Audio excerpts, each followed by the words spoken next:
In the history of the studio, we've always built our own engine, and it's something that it can be a blessing and a curse. It's slower to get up and running in the project because everything has to be built up from scratch, but you have much more control over how the engine is kind of accomplishing the goals of the games and IP you're making. It's always been important for us to have our own technology at Ready at Dawn because we have a vision of what we want the game to be and where we want the story to go, but we also have a vision of where we want the technology to go. So when you're starting a new engine, what you try to do is you try to build on something else, that either that's experience, another engine entirely, or in our case, we had a PSP working engine. On the PSP, it's how do we make it smaller, how do we kind of condense it, how do we streamline it. On the PS4, everything is how do I make it bigger, how do I make it faster, how do I make it more in your face. My feeling was that for this generation, a big distinguishing factor was going to be just how much more alive a game level should feel. We want every part of it to look like it belongs and feels kind of real and lifelike. We want it to look like it's a real living, breathing environment, and there's a lot of parts to that. Whether it's smoke, things blowing in the wind, everything that is moving in the game interacts volumetrically and correctly with the air in the environment. When our characters are standing there and the wind is blowing and you get the coat flapping in a physically correct manner, whether you even understand why it looks better than you've seen before, it just registers, The player doesn't know why, but it looks better. It looks more realistic. It's taken a lot of time and a lot of effort, but we've started to get, really realistic movement to the cloth. You see how they move, you see how they behave, you see how they feel, how they respond to light differently. And so a lot of that was a ton of research into period-accurate material. For every little glint on a material or things like that, every bit of texture, we scan lots of textiles to get that sort of real-world look embedded into our materials. And so that was actually kind of challenging, is finding those materials in today's societies, because we have a lot of synthetic materials now.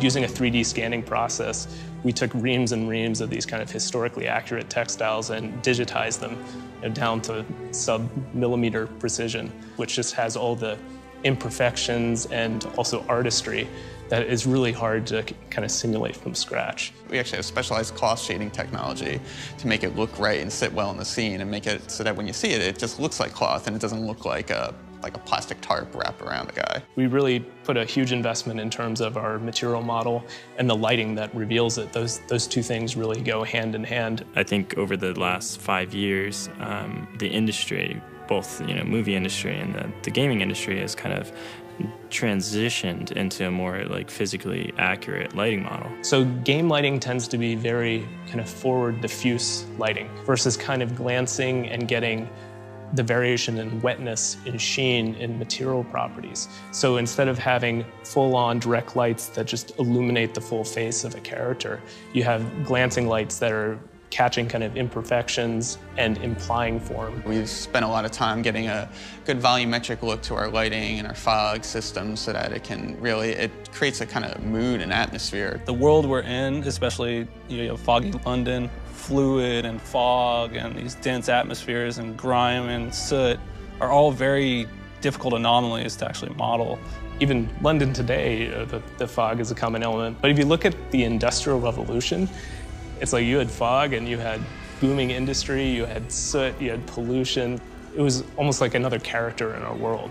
Yeah, I think in the past, games kind of used fogs to clip out draw distances because they couldn't render as much, and so they just they bring the fog plane in, and maybe on PCs, if you had a really boss video card, you could crank that dial back up and you could see further and further. And now we're using it to accent the world and some of the players to really give the life and the feeling of everything there. It gives it this kind of living, breathing, immersive quality that actually gives more depth to the world because it's so integral to making the characters and world feel cohesive and of that place and time. When there's a certain tone in the story, a lot of it doesn't just come from what the characters say or even just from the actors and their motion capture. A lot of it comes from the environment. It comes from the lighting and sort of the atmosphere.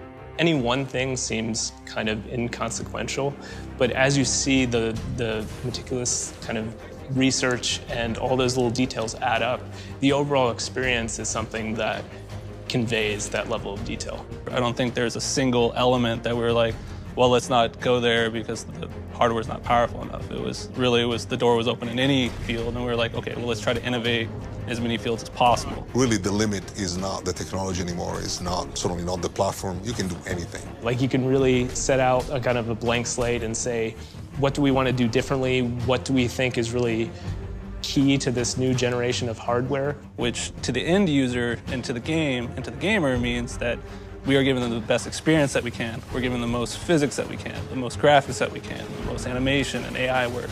And so what we're able to do is we're able to tailor each of those systems to maximize the hardware, to give them the best outward experience, because now we're doing stuff that wasn't before possible.